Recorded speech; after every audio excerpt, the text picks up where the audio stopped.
Dalam Bapa dan Putra dan Roh Kudus, amin. Bapa di surga akan mengucap syukur dan terima kasih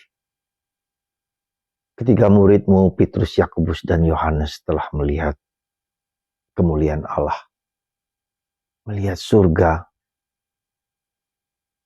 yang nampak dalam kegemilangan Yesus, Sang Juru Selamat, Sang Penebus.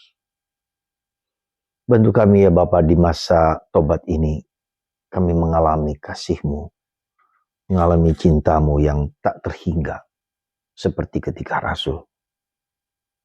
Terpujilah nama-Mu kini dan sepanjang segala masa. Amin.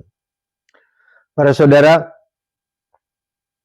pernahkah kita bertanya, kemana nanti kita kalau sudah mati?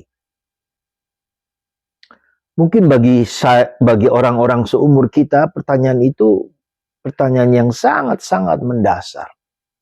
Bagi anak muda, bagi anak remaja, gak pernah berpikir, mati nggak mati, kemana arahnya.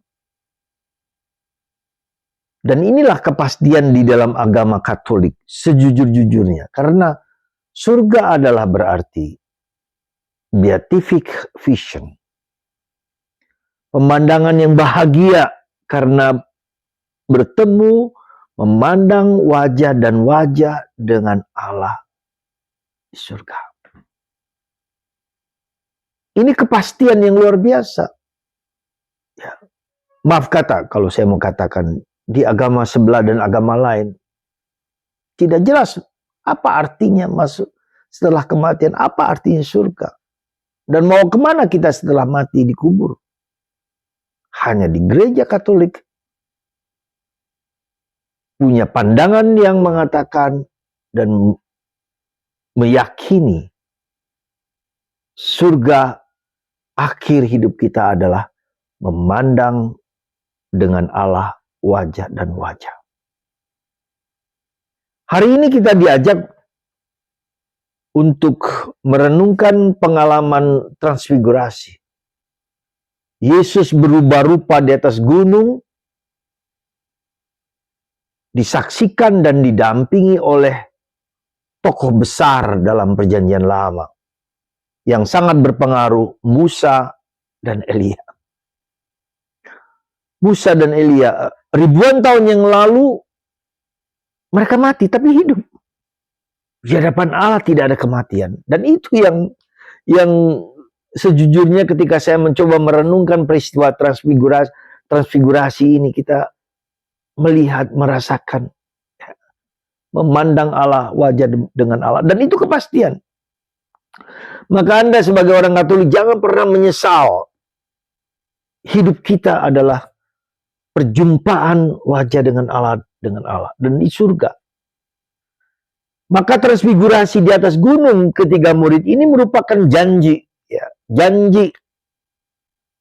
dari kita semua, janji Tuhan.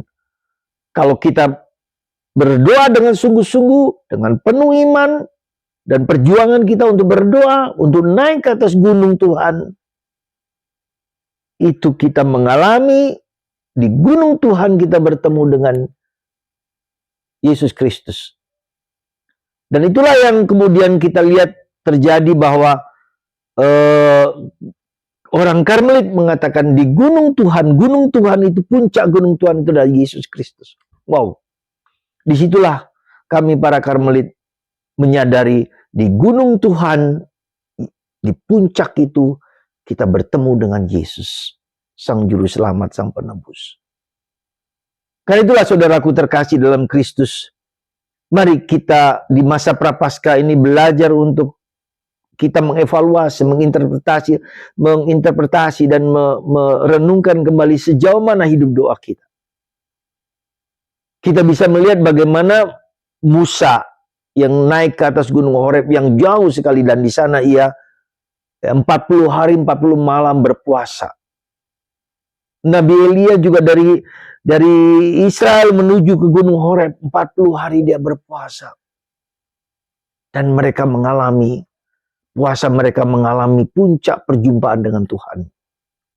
Di atas gunung Horeb juga Musa bertemu dengan Tuhan wajah dengan wajah. Di mana Musa bukan wajah dengan wajah, melihat pundaknya Tuhan. Tapi itu suatu pengalaman yang mengagumkan.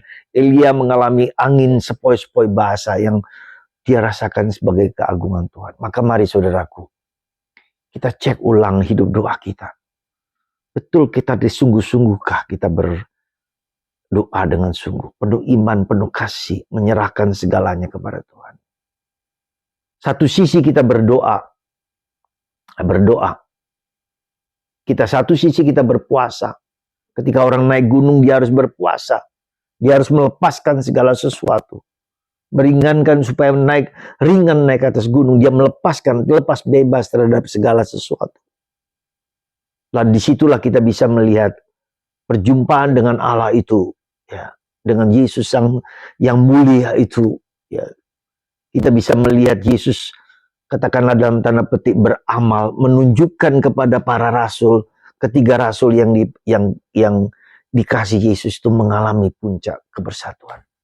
Saudara, mari kita menjalani masa puasa ini dengan semangat membara, supaya kita mengalami perjumpaan dengan Tuhan, dan ini adalah anugerah.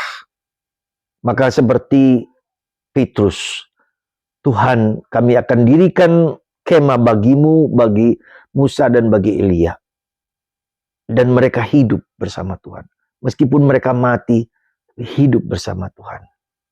Semoga Prapaskah ini sungguh kita jalani dengan semangat yang penuh kasih, terutama dalam hidup doa kita.